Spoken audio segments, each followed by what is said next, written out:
오늘 수요 찬양 예배 말씀 예레미야 26장 1절부터 마지막 24절까지 말씀 핍박받는 예레미야라는 제목으로 함께 은혜를 나누겠습니다. 예레미야 선지자는 유다왕 요시야 때부터 예루살렘 함락 직후까지, 그러니까 유다의 멸망 직전까지 한 40년 이상 상당히 오랜 세월을 유다에 임할 하나님의 심판을 전하며 그 백성들에게 회개를 촉구했던 선지자였죠. 어렵고 힘든 사명을 감당했던 선지자였습니다. 그래서 어떻게 보면 구약에서 가장 고통스럽게 활동했던 선지자라고 볼 수 있습니다. 그래서 과연 눈물의 선지자라고 불릴 만도 했습니다. 1장을 시작하면서 예레미야가 하나님께 소명을 받게 되는 것으로 시작을 했습니다. 그리고 2장부터 지난 시간 25장까지는 왜 유다 백성, 유다 나라 전체가 이제 멸망하는 지경까지 갈 수밖에 없었는가, 그 원인에 대해서 그리고 그것에 대한 하나님의 징계에 대해서 분명히 전달을 했습니다. 하나님의 백성들이었죠. 그들로 하여금 그 지경까지 가지 않도록 예레미야는 꾸준히 하나님께 받은 메시지를 전했죠. 죄악에서 돌이켜야 한다. 우리가 하나님께로 돌아가야 한다. 받은 메시지를 가감없이 전했는데 백성들은 참으로 끈질기게도 하나님의 메시지를 우습게 여기고 거부해 왔습니다. 특별히 오늘 본문을 보면은 이러한 메시지를 전하는 예레미야를 죽이려고 협박하는 그런 모습들을 보게 됩니다. 예레미야 1장 2절을 시작하면서 이렇게 말합니다. 유다왕 요시야 13년에 하나님의 말씀이 예레미야에게 임하였다. 그러니까 요시야 왕 때부터 이제 선지자 활동을 시작을 했습니다. 오늘 본문 1절을 보시면은 요시야의 아들 여호야김이 유다왕이 되어서 나라를 다스리기 시작한 때에 예레미야에게 말씀이 임하였다라고 합니다. 요시야 왕은 선한 왕이었죠. 종교개혁을 감당했던 인물이었습니다. 그런데 그 아들 여호야김은 악을 많이 행하였고 선지자들을 핍박한 악한 왕이었습니다. 여호야김이 즉위한 때로부터 하나님의 말씀이 예레미야에게 계속 임합니다.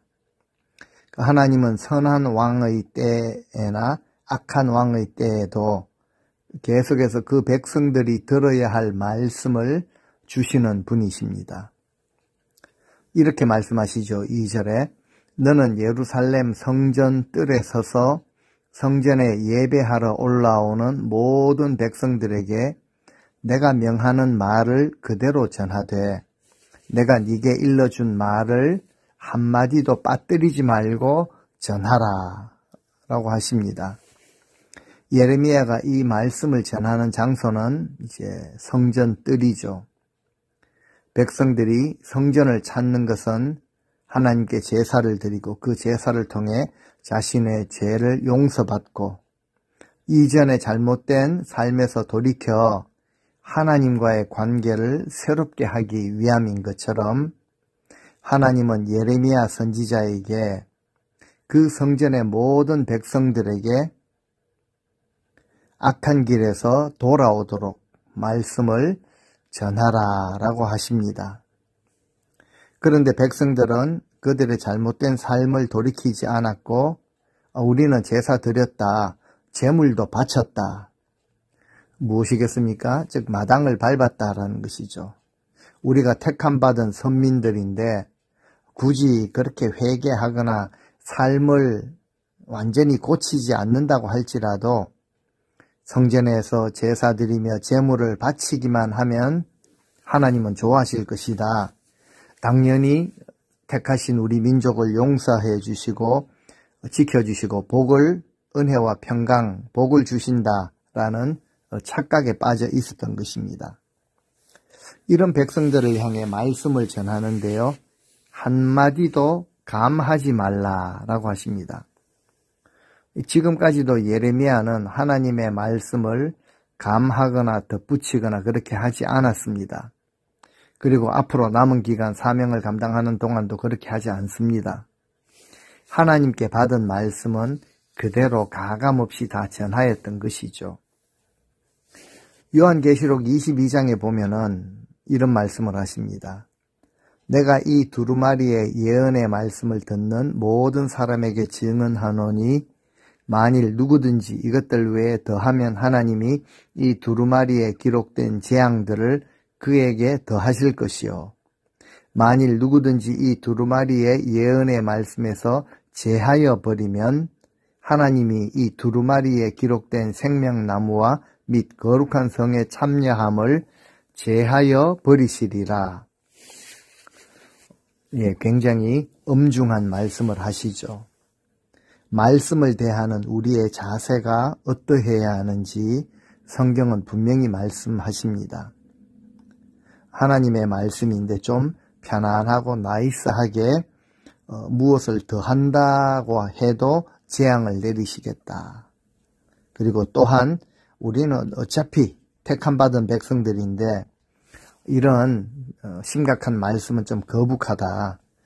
이거 백성들이 이런 거 좀 싫어할 텐데, 그리고 자신은 꽤 좀 실력 있는 그런 설교자로 비춰지고자 듣기에 불편한 부분들을 제하여 버린다면은 생명책에서 이제 그 이름을 제하여 버리리라고까지 하십니다. 그래서 예레미야 선지자에게도 자, 지금부터 내가 하는 말을 하나도 빠뜨리지 말고 그대로 전하라 라고 하시는 것이죠. 이것은 하나님께서 이제 선지자가 누구였든지 선지자를 통해 주시는 그 말씀이 굉장히 중요하다라는 것을 뜻하죠. 그런데 예레미야가 하나님께 받은 것을 이제 한마디도 감하지 아니하고 하나님의 명령 그대로 전했기 때문에 사실 큰 환난을 받게 되는 것입니다. 언제나 하나님의 말씀을 그대로 받고 말씀대로 살고 또 그 말씀을 전하면은 핍박이 주어집니다. 우리는 이것을 각오해야 합니다. 이렇게까지 말씀하시는 하나님의 마음이 3절에 나와 있죠. 하나도 빠뜨리지 말고 백성들에게 전하고 백성들이 듣기를 원하시는데 하나님의 마음은 무엇이겠습니까? 3절에 이번에는 혹시 그들이 내 말을 귀담아 듣고 각자 자기들의 악한 길에서 돌이킬지 모르지 않느냐. 만일 그렇게만 된다면 나도 내 뜻을 돌이켜 그들의 온갖 악행 때문에 그들에게 내리기로 작정하였던 재앙을 내리지 않을 것이다 라고 하십니다. 예레미야를 통해 그들에게 말씀을 전하게 하시는 목적이 무엇인가요? 유다 백성들로 하여금 돌이켜 회개하고 임박한 재앙을 받지 않게 하시려고 경고하시며 권고하시고 권면하시고 책망도 하시는 것입니다. 그 모든 백성들이 각각 마음으로 돌이키기까지 인내로 기다리시는 분이십니다. 예레미야 선지자의 메시지가 계속 이어지죠. 4절 5절입니다. 너희가 내 말을 듣지 아니하고 내가 너희에게 준 율법을 따르지 아니하면 또 내가 너희에게 이미 거듭해서 부지런히 보낸 나의 종 선지자들의 말을 지금껏 너희가 듣지 않았는데 지금 또다시 너희가 내 말을 듣지 않는다면 6절입니다. 내가 이 성전을 옛적 실로의 성막처럼 폐허로 만들어버리고 이 도성을 온 세상 모든 민족들의 저주거리가 되게 하겠다라고 하십니다. 조건이 한 가지였습니다. 하나님의 말씀에 순종하지 않으면 아무리 성전의 그 안에 있다고 할지라도 소용이 없다라고 하십니다. 하나님은 자기 백성들이 말씀에 순종하도록 하기 위해서 선지자를 성실하게 꾸준하게 지금까지도 보내셨습니다. 그런데 그 백성들은 웬일인지 그때마다 성실하게 하나님의 말씀을 듣지 않았죠. 우리가 하나님의 말씀에 순종하지 못하는 이유가 있다면 무엇이겠습니까? 하나님의 말씀을 잘 몰라서가 아닙니다. 대부분이 내가 만족이 되지 않기 때문입니다. 내가 만족할 만한 그런 일에는 왜 우리가 순종하지 못하겠습니까? 내게 유익이 되지 않게 느껴지기 때문에 순종이 따르지 않는 법이죠. 그래서 나의 만족과 유익, 이것은 주님을 따르는 데 있어서 너무나 큰 장애물이 되는 것은 분명합니다. 내 주를 가까이 하려 함은, 이 찬송을 우리가 다 부르시는데요. 분명 주님을 가까이 하기에 십자가 짐 같은 그런 고생이 있습니다. 하지만 우리의 십자가를 지고 순종하는 그 길에는 분명히 하나님의 은혜가 있고 결국 복을 받게 되는 것입니다. 7절 말씀, 예레미야가 성전에서 제사장들과 선지자들과 모든 백성 앞에서 그들을 향한 이 책망의 말씀을 전할 때 이제 그 모든 사람들이 다 그 말씀을 듣고 있었습니다. 그런데 문제는 항상 이 듣는 자들의 태도입니다. 그들이 그 하나님의 주시는 그 메시지에 대해 어떻게 반응했는지를 8절에서 24절까지 보여주고 있습니다. 한마디로 성전 뜰에서 하나님의 말씀을 전하는 예레미야가 지금 살해의 위협을 당하고 있다라는 거죠. 그런데 하나님의 도우심으로 위기를 모면하게 되는 그런 일이 있게 됩니다. 그리고 마지막에는 우리야라는 선지자의 죽음에 대해서 언급하고 있습니다. 8절부터 보시겠습니다. 예레미야가 하나님께서 전하라고 하신 모든 말씀을 빠짐없이 다 선포했을 때 제사장들, 선지자들, 모든 백성들이 경노하게 되죠. 그래서 예레미야를 붙잡아 가지고 소리를 칩니다. 너는 반드시 죽어야 마땅하다라고 소리를 지르죠. 사도행전 초반부에 스데반이 설교할 때 이제 무리들은 마음에 찔림을 받죠. 그런데 이것이 어떻게 표출되었습니까? 이를 갈면서 스데반을 향해 돌을 던졌습니다. 이런 군중들의 반응과 비슷하다고 볼 수 있습니다. 또 바울이 3차 전도 여행을 마치고 예루살렘으로 돌아왔을 때 그가 전하는 복음을 싫어했던 유대인들이 그를 죽이기로 결의하죠. 40여 명이나 있었습니다. 그들의 결의가 얼마나 강했던지 이렇게 말하죠. 바울을 죽이기 전에는 우리가 먹지도 않고 마시지도 않겠다. 참 악의에 찬 그런 결의를 하게 됩니다. 이제 오늘 본문에 이 제사장들, 선지자들, 모든 백성들이 이처럼 예레미야를 죽이고야 말겠다라고 결의하는 것은 이제 하나님은 어떤 일이 있어도 하나님께서 임재하시는 장소인 이 성전은 파괴하지 않으실 것이다. 거룩한 도성, 이 예루살렘을 황폐시키시는 일은 없을 것이라 라는 그런 일종의 믿음이 그들에게 있었기 때문이죠. 대단한 믿음 같지만 얼마나 잘못된 믿음인지 모릅니다. 엉터리 믿음이었죠.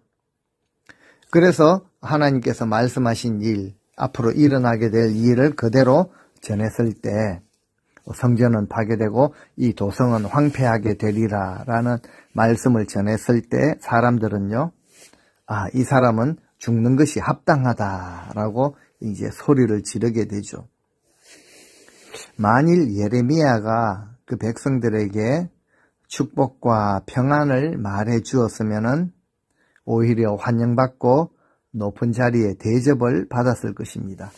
정말 실력 있는 선지자다, 참 선지자다라는 인정을 받았겠죠. 그런데 예레미야는 하나님의 말씀 받은 그대로 전했기 때문에 핍박을 받게 되는 것입니다. 바울이 디모데후서 3장 12절에서 그렇게 말하고 있죠. 무릇 그리스도 예수 안에서 경건하게 살고자 하는 자는 핍박을 받으리라. 경건하게 산다는 것이 무엇이겠습니까? 바로 하나님의 말씀을 붙이거나 빼는 것 없이 가감하지 아니하고 그대로 받아서 그대로 지키는 것을 의미합니다. 이것이 바로 경건한 삶이죠. 그런데 이런 사람은 하늘에서 큰 자가 되고 분명히 하나님의 주시는 큰 상급을 받게 되는 것입니다. 9절에 이렇게 예레미야를 향해 말하고 있죠.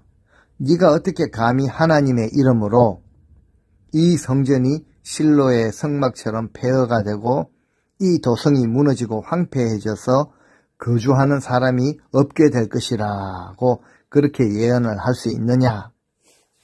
그러면서 이제 이 모든 백성들이 성전에서 예레미야를 이제 잡아서 치려고 그 주위를 둘러싸게 됩니다. 10절에 이 소식을 듣고 유다의 고위 관리들이 왕궁에서 성전으로 급히 올라오죠.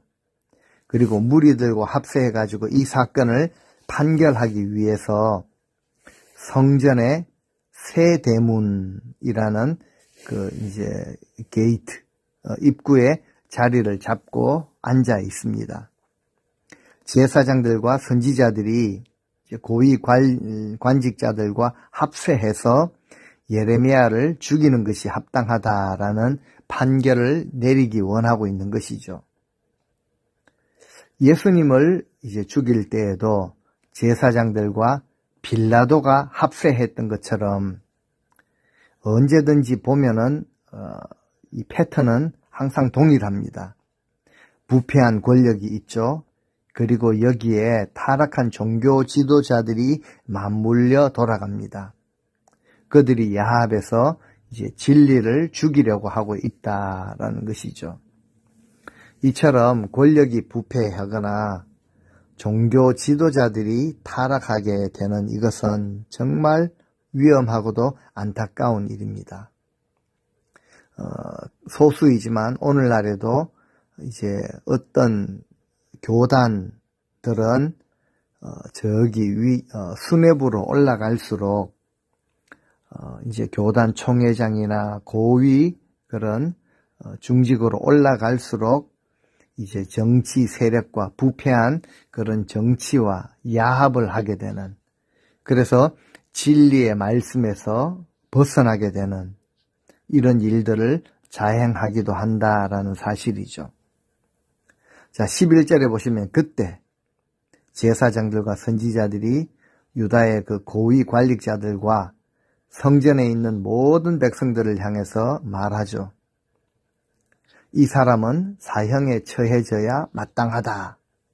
여러분 모두가 직접 들었듯이 이 선지자, 이 사람은 이 아름다운 예루살렘 도성에 관해 예언하기를 이 성읍은 멸망할 것이라 라고 말하였기 때문이다. 종교 지도자들이 나서서 예레미야를 협박하고 위협하죠. 이런 위협 속에서도 예레미야는 12절에 담대하게 말합니다. 여호와께서 나를 보내사 너희가 들은 바 모든 말로 이 성전과 이 성을 향하여 예언하게 하셨느니라. 무슨 뜻입니까? 너희들이 방금 들었던 그 말씀 그대로 하나님은 이 성전과 이 예루살렘 도성이 재앙을 당하게 될 것이라, 이것을 예언하라고 나를 보내셨다. 참 담대한 모습이죠. 진리를 붙들 때 이처럼 담대해집니다. 그 다음 13절입니다. 그러므로 이제부터라도 너희가 재앙에 대한 말을 듣고 기분 나빠하거나 노할 것이 아니라 너희의 생활 태도, 행실을 고치고 여호와 하나님의 말씀에 귀를 기울이고 순종하라. 그러면 하나님께서도 자기 뜻을 돌이켜 너희에게 내리기로 작정하셨던 그 재앙을 내리시지 않을 것이다. 하나님의 마음을 그대로 전합니다. 계속해서 담대하게 말하죠. 14절 보라 내 목숨은 너희 손에 달려 있으니 너희 좋을 대로 너희 소견에 오를 대로 하라. 네, 참으로 당당한 신앙의 자세이죠. 죽으면 나는 죽을 수 있다라는 각오가 예레미야에게 있었습니다.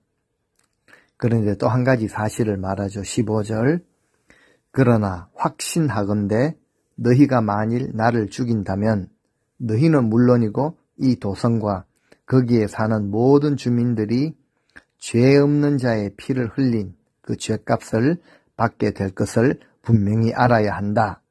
왜냐하면 너희가 들었던 이 모든 말씀을 전하라고 나를 보내신 분은 바로 하나님이시기 때문에 그렇다.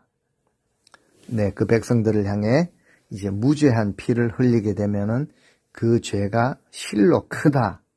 그 피 흘린 대가는 반드시 치르게 된다라는 그 사실도 분명히 말해주게 되죠.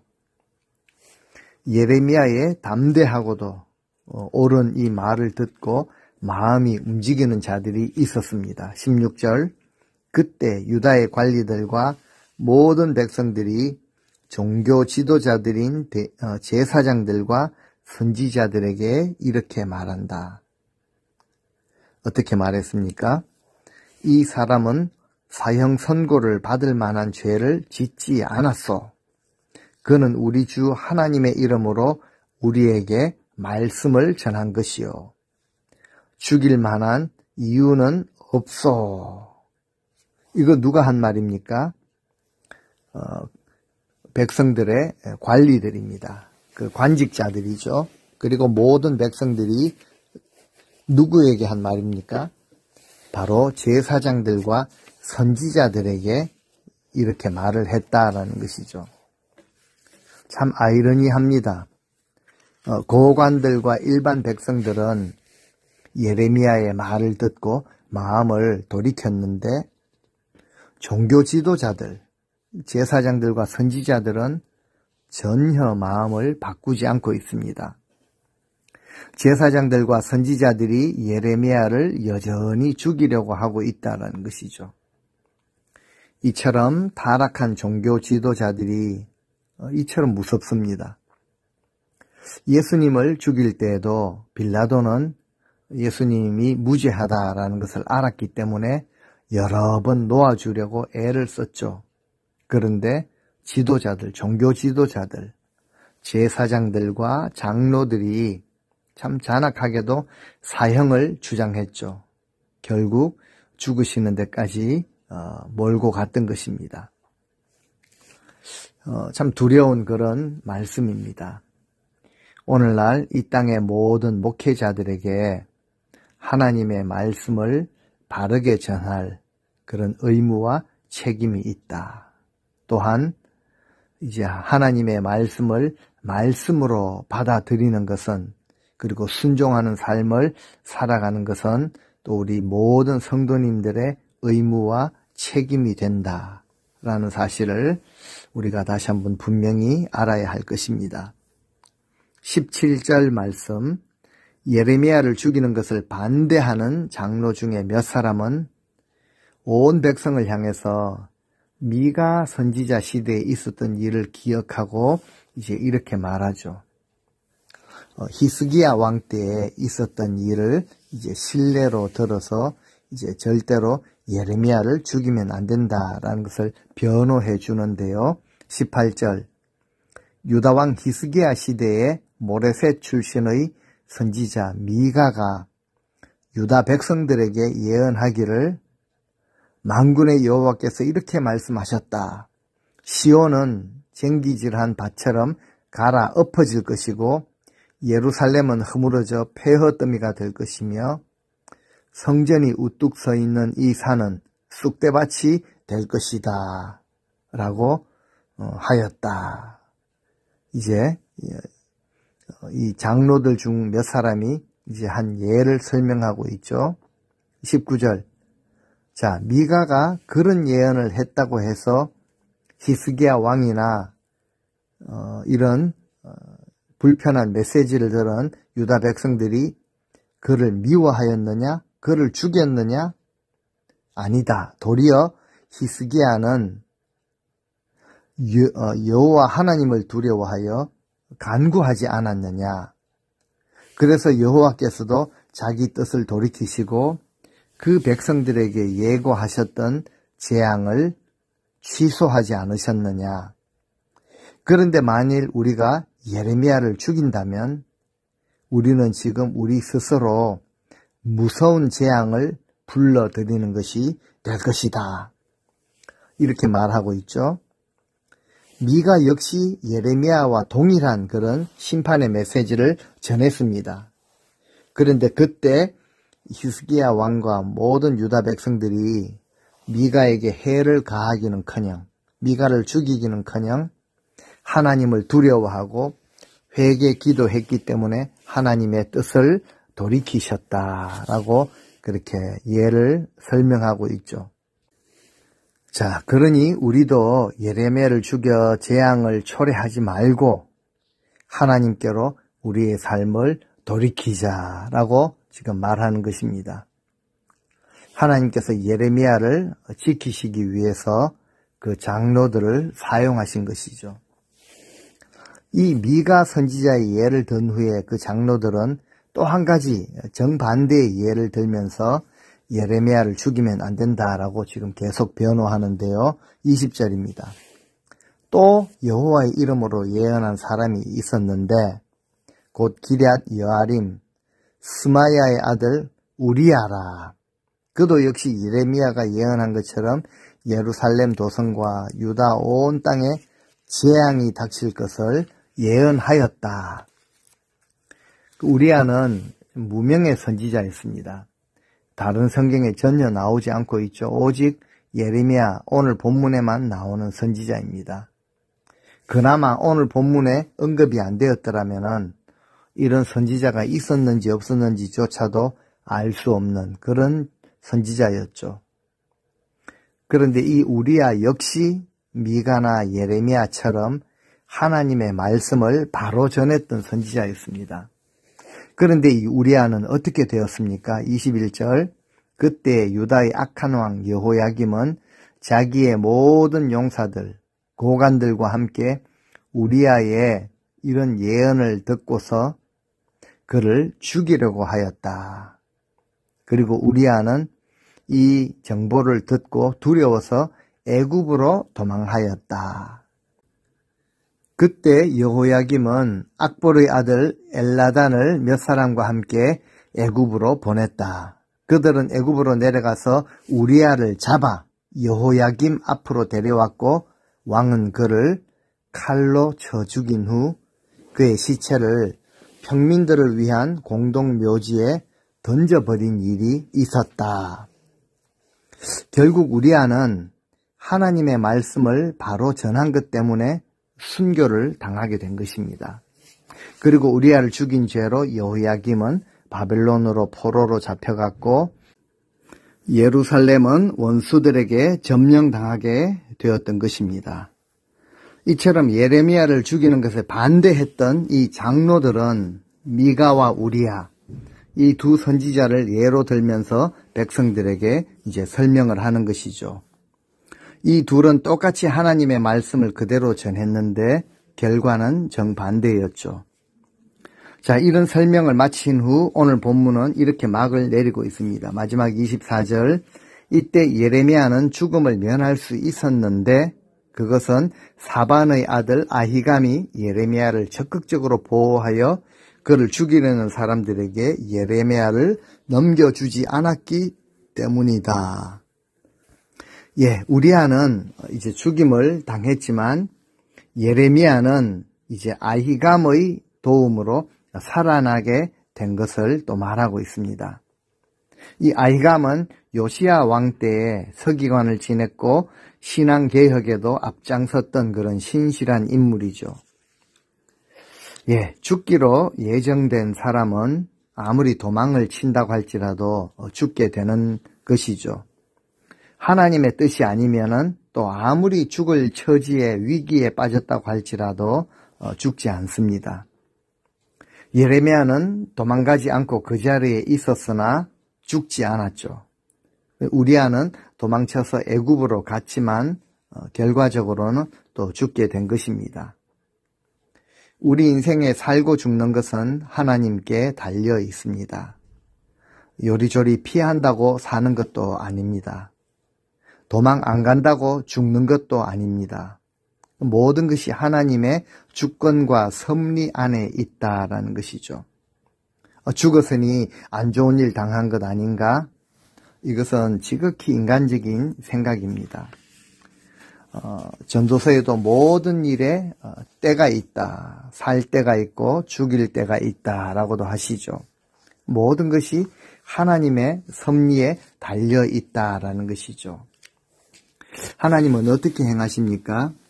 순교당할 사람은 순교당하게 하셔서 더욱 영광스러운 반열에 참여하게 하시고, 죽지 않을 사람은 누구를 통해서라도 보호해 주시고 지키셔서 죽지 않게 하시면서 하나님의 뜻을 이루어 나가십니다.